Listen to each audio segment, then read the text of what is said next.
Hey guys, welcome to my podcast, Girls Know Nothing. My name is Sharon Gaffka and you might recognise me from Series 7 of Love Island.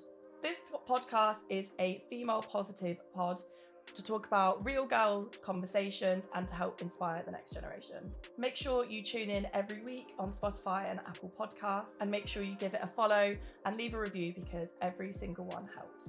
So really excited to have the first episode of Girls Know Nothing, and who better to have than my Faye. My bestie. My bestie. So obviously, by the time this episode goes out, it is the Love Island final. It's the final, baby. Can you believe it's gone so quickly? Can you believe it's been a year, since we were in that situation? Well, I mean, me at the final, I was like, wow, this is tapped. I had heart palpitations watching it for you. I mean, yeah, it's such a mad experience, isn't it? When you think about how far you come in a year, and how quick time goes. It's a bit of my Devonshire coming out. But I feel like they're going to be so over it now as well. Like when you're in there for that length of time, they're going to be so ready to come out. There's only so much you can talk about. There's only so many times you talk about each other's relationship, especially when there is no drama going on. Well, they're so ready to come home. Well, we did watch last night's episode, didn't we? Yeah, it was dead. It wasn't particularly interesting. Like, you can just tell that the Islanders are a bit over it now. Yeah, and they get all the same dates and nothing's new there. Someone will say they love each other. Someone will get in a relationship. Obviously, I got in a relationship on my date when I was stood in a pond. The tweets we saw about the dates, how that they were so, people were saying they were so grateful that they'd patterned up the budgeting for the dates this year. Yeah, they made you and Teddy stand in a pond. I got the deadest date ever. I found it hilarious. Just because I knew, watching it, what your thoughts would be as I was watching it. Well, no, when we saw it, I actually really liked it, but then I realised that I was stood on a plank in in the water with petals. It's just a very bizarre scenario. There was no bubbles. There was no, it wasn't like a jacuzzi or a spa break. I can honestly say I've never stood in a swimming pool with somebody. They might as well just left us in the villa together and put some petals in the villa. They tried to make it romantic. It was very cute. It was very, Bali-like, but there's so much pressure on them. But I mean, this year, I think whoever gets the Colosseum is going to win. Do you think Ekin-Su and Davide are going to win then? I think so. I'm not really, I don't really know. I can't really say that I love any I love individuals in there, but can't say love couples. I think they're going to win just because they've got a massive following. I think they'll win, but then I don't think they win because I feel like people that watch Love Island love the underdog. No, I don't feel like they do. I feel like I was an underdog the whole way through and I didn't win, so... But when we watched Series 5... I mean, what the fuck? And everyone thought Tommy and Molly were going to win. So they, the public were no, and then ended up... No, it was always going to be Amber Gill that won that series. Do you think? Because from Twitter, I remember everybody talking about how Molly and Tommy were easily going to win, and then they didn't. I don't remember. Anyway, enough of their series. Enough of their series. They're coming out now. Can't wait to meet them. Coming back to us instead. Anyway, back to us. We did watch our first 2 episodes together, didn't we? Oh my god, it was so bad. I couldn't remember any of it, and then we were watching it back, and we were like, I don't even look like the same person. No, you do. You look stunning in it. I don't think I look the same. I think I'm a completely different person. No, you looked amazing. But I feel like when we watched it back, it was so weird to see because there's so many bits that I just completely forgotten about. Completely forgot. We were like, oh my god, do you remember saying that? Or do you remember being there? Or doing that? I remember watching bits back at it, and I remember actually, it kind of gave me flashbacks a little bit. Yeah. With my tissue stuffed in my bikini because I forgot about it because I was sweating like a pig the whole time during the first coupling and how awkward it was because I just didn't want to step forward for anyone. And it's so weird how quickly it's shown on TV when that whole process of people coming down, the boys coming down, was so long. I remember us all being there, we were begging for a drink. We all had a headache. It was so long. And the eyes were watering because of the stupid fucking reflectors. Yeah, and then obviously they show when you have a new couple, they show you in your couple. But all those photos were done after we'd done all the coupling. It's so weird how it pans out. It would have been a great drinking game if we played a shot for every time Faye got into a new couple during the first episode. Oh no. I know. And you look so unimpressed in every single one. You're just like, I hate all of these people. The thing is, though, like, I'm not like one of the like. I felt really awkward. Like I felt really weird, and then I just like, oh, I don't want to be here. I think the whole first episode was a bit much for me, and then watching it back. Yeah, but you didn't step forward for anyone. I stepped forward for Brad. I don't think you did. I think it was me, Kaz, and Lib.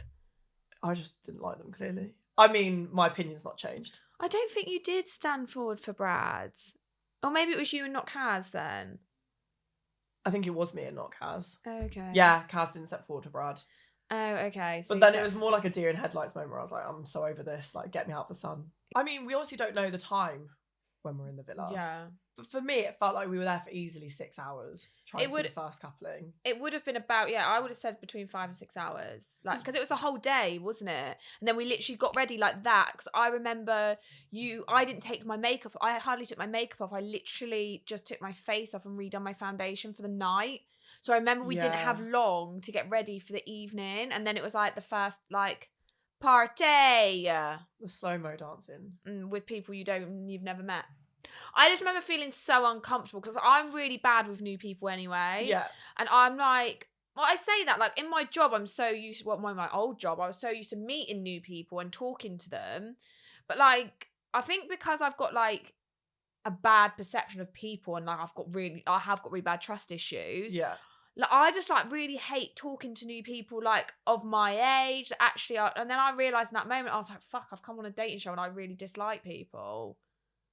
And then I felt like, and then I was like, with the girls, I was like, oh no, like, are they going to like me? Are they going to get me? And like, you've openly said to me previously that you didn't think that we'd get on. Yeah, when I first met you, I was like, I'm going to fucking hate this girl. Yeah. I can tell already, but like, you're my favourite person from the whole series. So, like, that changed. Like, the opinion of you that I had when I first met you is probably the only opinion that's changed. Like, everybody else has pretty much stayed the same. Yeah, like, it's very, and I think that's me as a person. I'm very closed off. I'm very, like, my face is very, like, I'm not interested in speaking to you until you get to know me. And then when people get to know me, they're like, oh, actually, you're all right. And I'm like, I don't think I'm that much of a bellend, but, you know. I mean, no comment. No, obviously, like, you spoke about how you have, like, trust issues when you meet new people. Yeah. Especially people our age. Like, when you leave the show, you meet tons of new people all the time. Yeah. And, like, trying to navigate this industry, I find, is so hard. Especially when you leave a show like Love Island. You know, we've always made jokes between us and, like, Hannah about how we feel like it's a massive, like, rat race to try and get yourself into management, trying to make the most of your year before the next, like, set of Islanders come out. And I know, like, we've always been very career-driven women. We've always had our own path. So when we came out, we didn't want to navigate too far away from what we were used to. We wanted to take that and turn it into something else. And I know you experienced it coming out the show, like, about what stereotypically Love Islanders do and how hard it was to find somebody that would believe in you enough to be able to do what you wanted. Like, how did you find trying to navigate that whole atmosphere, like, the whole industry? I feel like it was so hard because you came out of the our series and, you know, you were told by ITV that you don't need management. Actually, you know, this year's The Islanders, most of them have gone in with management. But the thing doesn't really sit well with me with that is that they know what they're coming out to. And I feel like that's when you can kind of differentiate. Is that the right word? Differentiate. Yeah. So I feel like you can tell if they're going in for careers or if they're going in for love. Like, I didn't go in with a manager, you didn't go in with a manager. So I feel like with that, I came out and I had no idea what I could do. All I knew is that I never wanted to leave the world behind that I had before.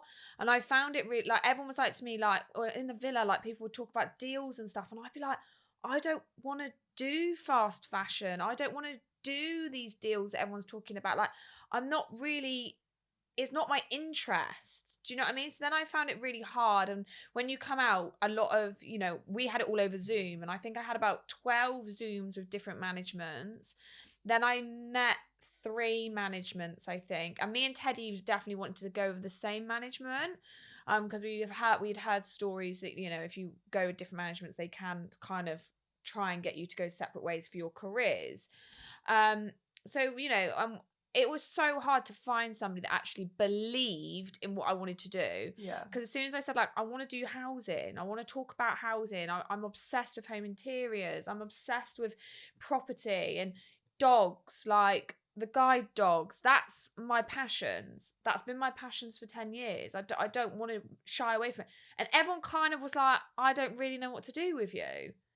So, and because I said no to a lot, I also felt like, because I wasn't just being a money grabber, I also wasn't probably the easiest client or easiest person to manage. But it's like, who do you trust with your whole life? That's the problem, isn't it? It's not just trust. It's not like just your manager, like at work, where you go to work and they're there You 9 ask them till if you 5. go to the toilet. Yeah, like it's. And I also came from a job. My managers were incredible people. They were amazing. They put me on a sabbatical to go into Love Island. It wasn't like I lost my job. I came back out, and my boss said to me, "Look, I would be being selfish by having you back. Yeah. Go and explore this new world. If you ever need to come back or you ever want to come back, your job is always here for you." So I've always got that option. Yeah. And I think this is one side of Love Island people don't really talk about, like finding management, because everybody automatically assumes that when you leave, you're instantly loaded, you have this really lavish lifestyle. And I think it's massively overplayed because you do have to, like, and I said this, well, I did an interview with like a newspaper recently, and they said, what's your biggest advice to people leaving this year? And I said, you need to find a manager that you can wholeheartedly trust with everything in your life. Yeah. Because it's not just your job, it is your livelihood. Like, you need to navigate, like, if you don't focus or find something you're really passionate about or just oversell yourself, you'll be done and out in weeks. I think as well, the problem is like when you come out of Love Island, you don't actually know what to expect from this world. So your manager isn't just your manager that gets you work. You hope that they navigate you through this new world.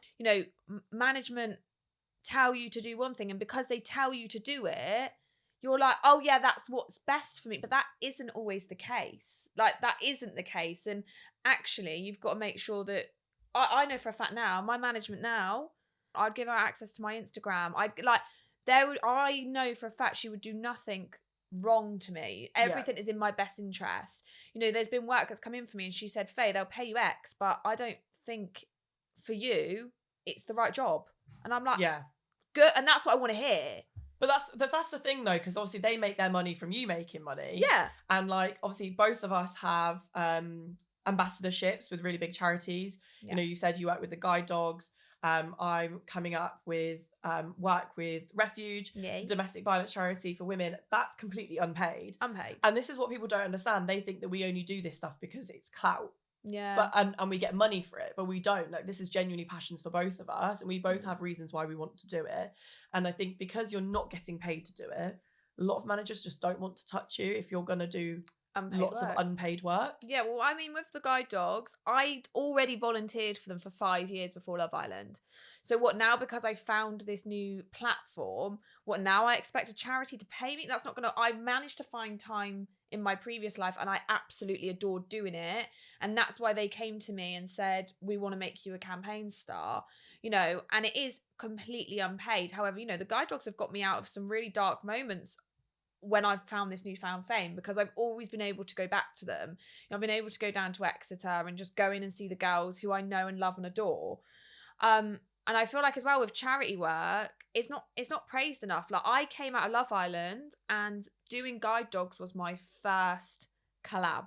Yeah. There was no press that wanted to pick up on it. There was nobody that wanted to shout from the hilltops about it because it wasn't seen as successful. Or stereotypical Love Islandery, isn't it? Yeah. And that's the thing, because I feel like a lot of the time the public and the press are like banging on about how they want islanders that are different, that don't just do the same deals, that don't just do like the same thing that people before them have done. And then when people come along that are different or do something different, they're really not that interested because it doesn't work in their interest. Yeah, well, it's hard, isn't it? Because I mean, I was the first Love Islander to ever come out, and my first campaign and my first collab be with a charity. I was the first Love Islander to ever do that. Yeah. I didn't hear. I don't know. Everyone says to me, "I haven't heard about it. I didn't hear about it." I mean, I'm really good friends with you, and I wouldn't have heard about it if it wasn't For me, from you. and that is the sad truth of it. So then you push Love Islanders down another road. You know, we're very lucky we're strong women. So I don't care about my likes on Instagram. I hardly engage on my Instagram. I actually find Instagram very hard to do. And I actually don't really enjoy the Instagram side of things because I never done Instagram before. I went in with 1,000 followers. I come out of 1.2. Like, I don't think people care about what I'm doing every day, but they do. Yeah. And I actually really struggle with Instagram. Yeah, I love doing guide dogs and stuff, but yet I feel like people don't want to see that. So then I really restrain from putting it on my Instagram. And it's so hard. Yeah, it's a double-edged sword because everyone's banging on about wanting that, but then not engaging with that. And you're just like, you're now conflicted with, do you just do anything to get the bag and for fun, this glamorous lifestyle, or do you do something that's really genuine to you? It's so hard because then other islanders have come out of our series and other series, and you know, they've got deals with clothing collabs and they've got deals, you know, they've had quite a lot of deals come in, and it's sung about in the press, oh, they're going to be multi-millionaires by the end of the year. No, they got paid 8 figures or 6 figures or 5 figures, like, and that is seen as good. That's seen as positive, and that is seen as success. Yeah. I don't judge my success based on how much money I've got in my bank account. Well, money comes and goes, doesn't it, really? I judge it on how happy I am. And if I'm not happy, I'm not successful. So why would I do jobs that I'm not happy with? And that isn't me. I think it's just like, it's again, when going back to what you said about being strong women, and, you know, doing what we want to do despite the fact that we're told we shouldn't, and about how, you know, the whole point of this podcast is girls know nothing, but we're actually, you know, we've managed to navigate 26, 27 years of our life, been very successful, owned our own properties, own our own cars, like do our own thing. And so like, why all of a sudden are we going to start listening to somebody else?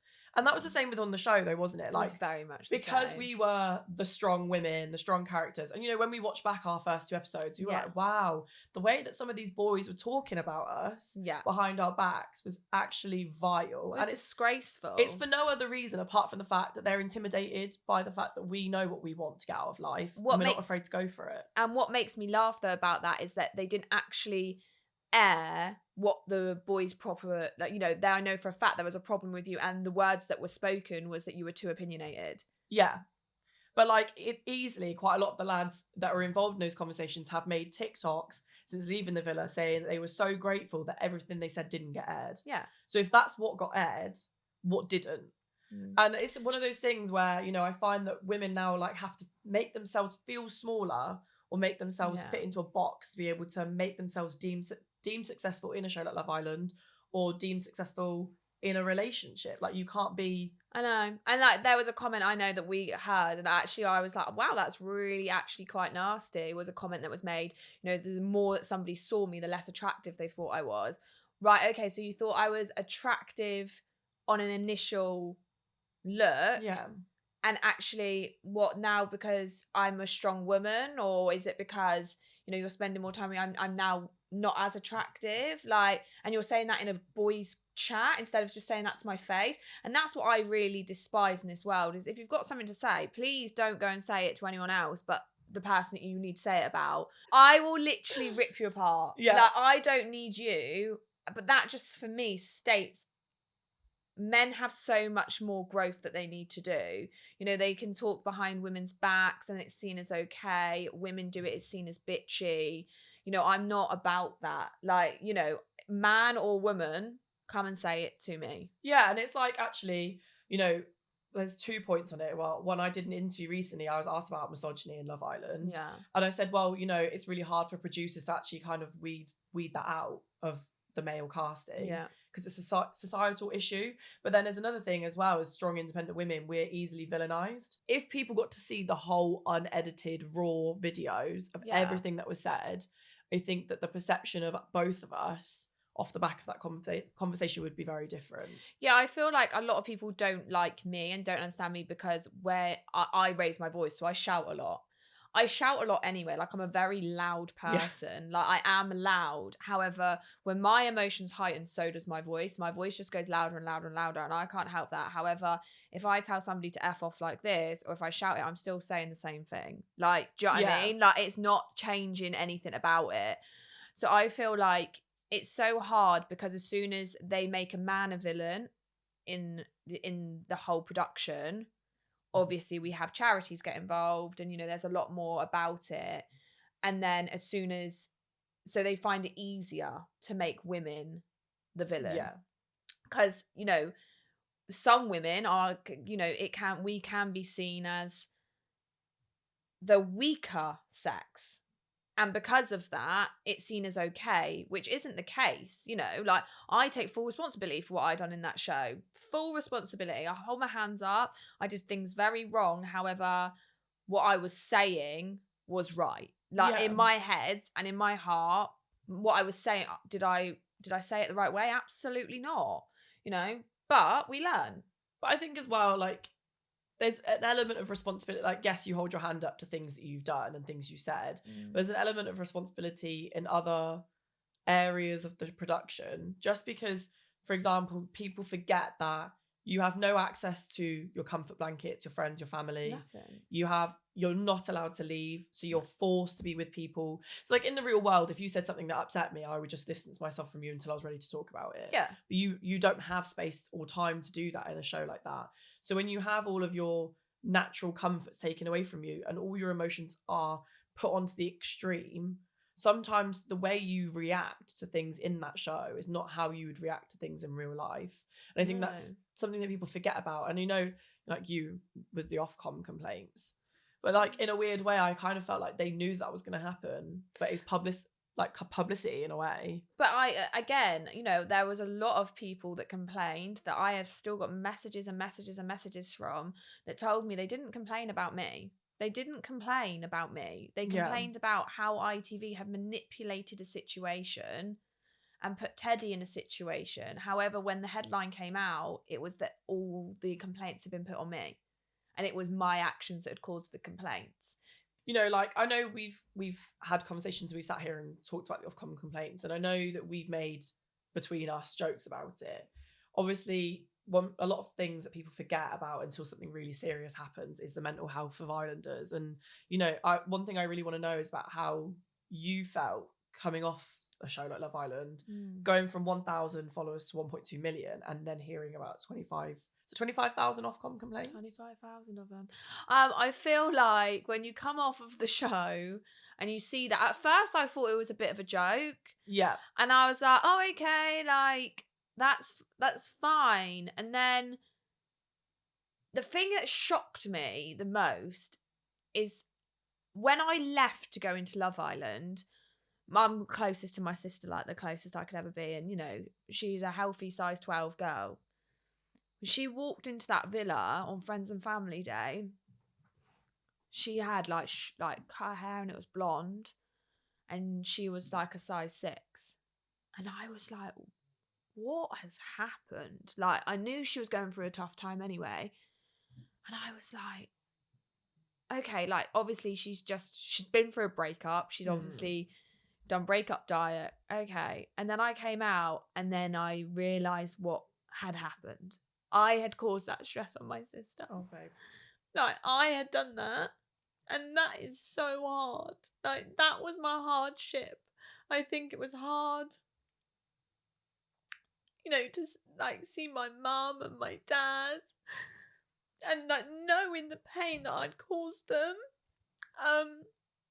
But they were like, look, we love you. Like, it's not that big. We've heard you have these like, we've heard you before, but normally I would be that way to them. Yeah. I would ring them and shout and scream. They calm me down. If I've walked out of a job before and I've been really upset, or, I've had an argument with a boyfriend, I'd always leave. And then I'd go to my mum and dad, or I'd go to my sisters, and they just felt like they couldn't help me. And, when I go on, the words that my sister had to block on my Instagram, and you look, it's fine that they've been blocked, but my sister had to see them words. first before she could block them. And you know, it's when you get told enough that your life isn't worth it, and you know that you shouldn't be here, like that takes its toll. And I was in such a dark place, and no one can, like, I've only recently been able to talk about it, you know, because actually I am still here. Yeah, of course. But no, now the other islanders are coming out. I feel like a sense of responsibility to be like, actually, this is what you can do to people. I'm still here so I can say that story. But there was some really dark days. I remember, feeling the exact same way you did. Like, you know, when you leave the show and you speak to ITV Press and they tell you everything that's happened. And I remember being told about a joint statement that our families and friends had put out about death threats being received and hate. And I remember sitting there bawling my eyes out because I was worried about my family, but my mum doesn't know how to turn a computer on. So same as my mum. Yeah, so I wasn't worried about them reading stuff as much because they would read tabloids and stuff, but it's not as bad as online, like, social media. And I sat there and bawled my eyes out because I was like, what have I put my friends under? Like, I chose, like, you know, we chose to go on this show. We chose to have, like, whatever potential backlash. Doesn't make it okay. But we put ourselves in that situation, but they didn't ask. They didn't. They didn't get a choice in it. Yeah, and I think, you know, ITV welfare can only go so far, but I don't think it covers friends and family and what they could potentially go through. It does. I know it doesn't cover friends and family, you know, and that's one thing I think, you know, for my sister to read that people wanted me to kill myself over and over again. I'm her little sister. Like, she's looked after me every day of my life. She's been on my phone. Like, she's there. I lived with her for, you know, we are best friends. And for her to have to read that is just unheard of. Like, why do people think, like, I love that obviously Love Island's got this big debate around it. I love people that can go into work and talk about it. I love the fact that, but it doesn't need to turn into hate. No, of course. Like, there's a point. There's an opinion. Yeah, have an opinion. Think I'm a brat? Cool. There doesn't need to come to a point where you're telling me I need to take my own life. No, because, like, in reality, nothing either of us did was that, or any of the islanders did, is that deep that can warrant that. No. Like, literally, you can have an opinion. You can hate me, can not like either of us, and think what we do, or like what we do now, is not good. But, you know, put that in a constructive way. I'm all here for constructive criticism, you know. Yeah, and you know, I might tell you to F off, but I'm here for it. It's just part and parcel of life. But, like, you know, I remember getting that notification from you, like, when the first time I got to speak to you properly since leaving the villa, and I remember seeing, like, Faye Winter's FaceTime you, and I was like, oh my god, like, I finally get to speak to you. And I was really excited. I remember opening it, being really happy, and you were just sat there bawling your eyes out. And I remember, like, it being hard because I wanted to help you, but I didn't know how to help you because I didn't know how to help myself. Yeah.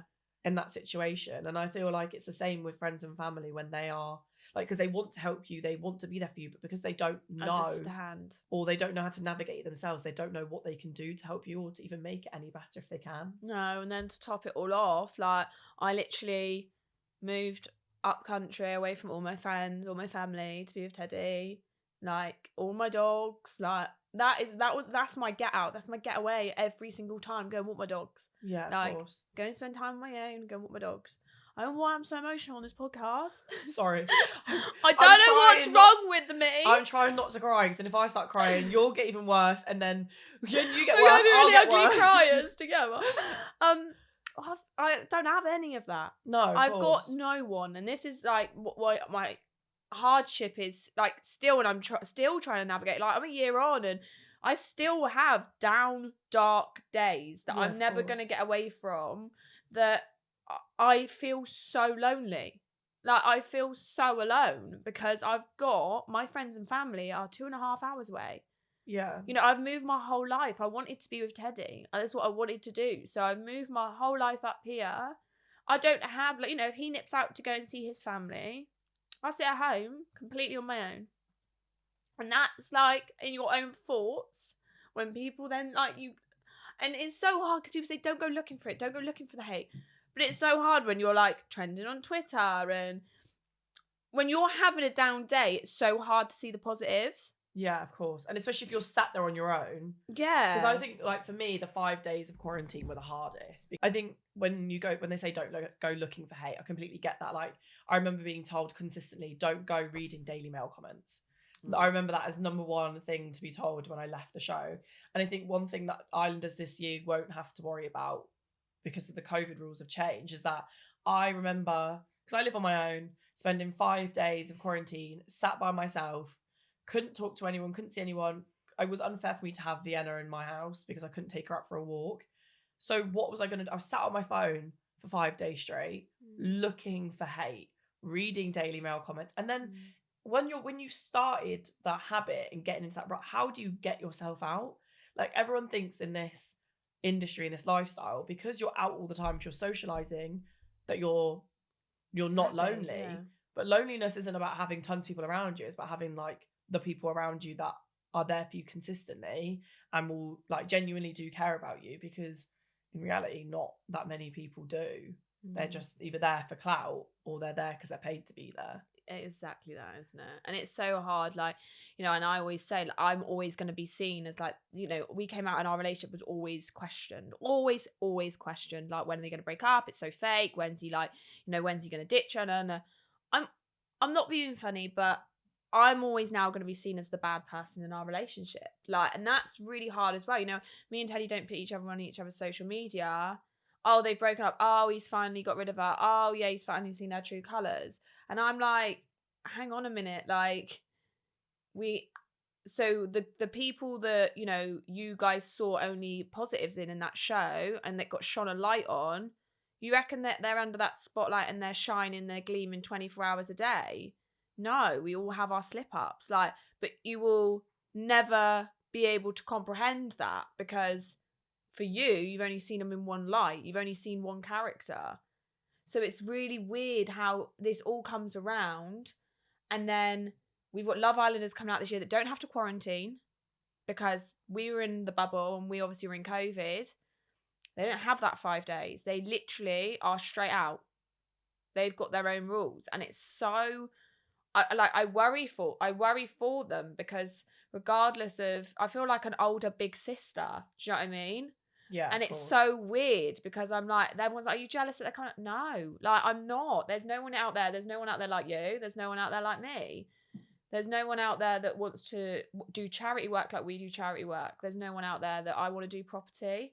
And I know that you want to do politics and weird stuff. No judgment on that, though. I don't understand it.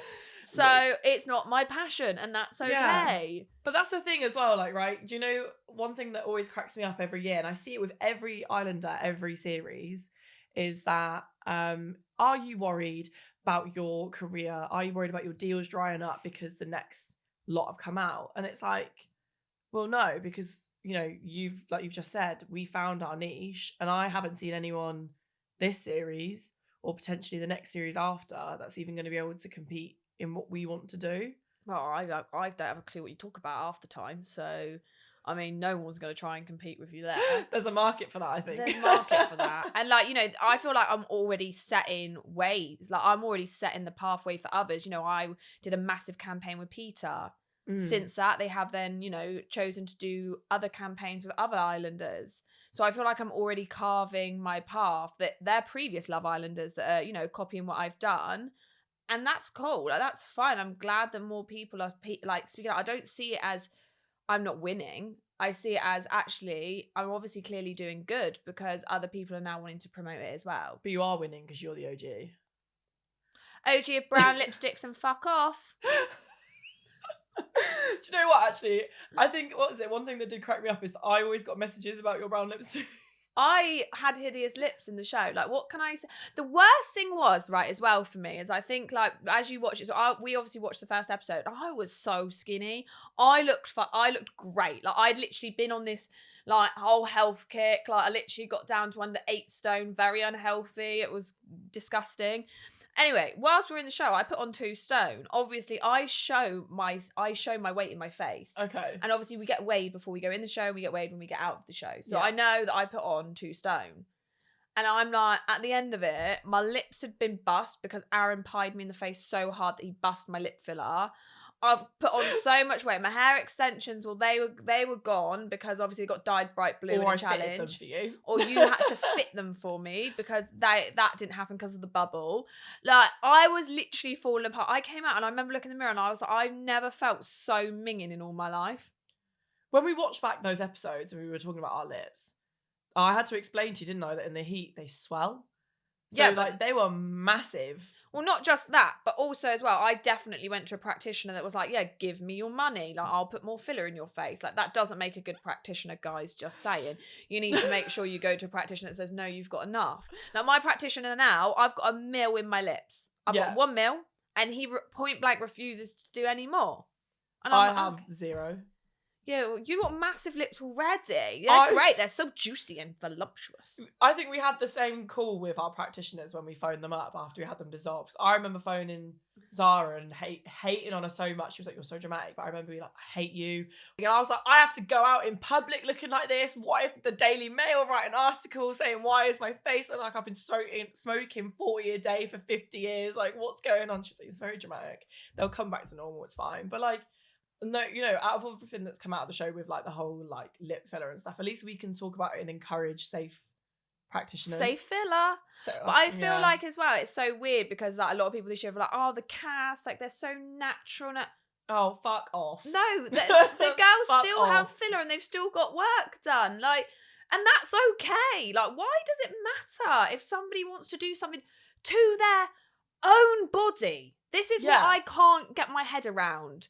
What, so because Paul, I don't even know a bad surname, that's 40 and bald and living in his mum's loft apartment, I don't know, I'm in a loft, don't even know what to call it right now, and I do know properties, like, literally living in a shed, thinks that I will look better if I don't get Botox done.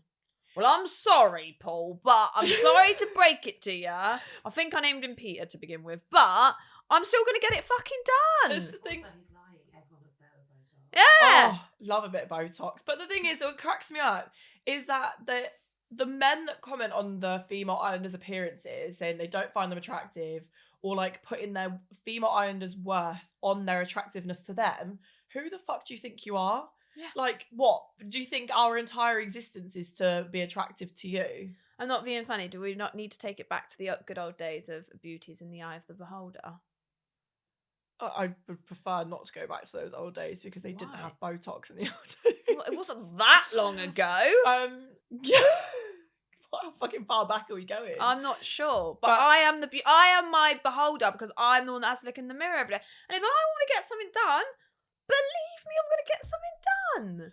I just don't like this whole like, one thing that really irritated me about the tweets, you know, those lovely photos we got done before we went in. Oh yeah, when my Botox had dropped. Those lovely photos. And I remember this year especially going back on loads of tweets because people were saying, I love that all of these photos are unphotoshopped, unedited, they look so natural. And I said, no, I think they're edited to look bad. Because I've never met an islander that looks like their photos. People didn't even think I was the same islander that went into the show that was on my picture. You don't look the same at all. And the one thing as well is that everyone's like, oh, but they're not face tuned or whatever, edited like the Instagram photos. I think every islander I've met looks more like an over photoshopped version of themselves than they do in those unedited versions of the Love Island shots. Yeah, and this is where I think we boil down to as well a point of actually, I don't agree with photoshopping. I don't Photoshop any of my images. I don't face tune them. I don't have any of the apps. I don't believe in it. I don't believe in it. And people always say to me about, what would you do? Like, but you use filters on Instagram. And I'm like, yeah, because it clearly states at the top, I'm using a filter. Yeah, of course. I'm okay with that. Disclaimer. But I do feel like that, with this whole perception of social media and stuff, that there should be, like, if you're using those apps, they should be disclaimed on social media. One thing it's a double-edged sword, this industry, especially for women, because if you're not perfect, you get trolled. Yeah. If you're over-edited, you get trolled. Which one is the right one? What is the right thing to do? Yeah. And it's hard. I just feel like how can young people or how can people aspire to look like people that don't even look like themselves because they've edited it?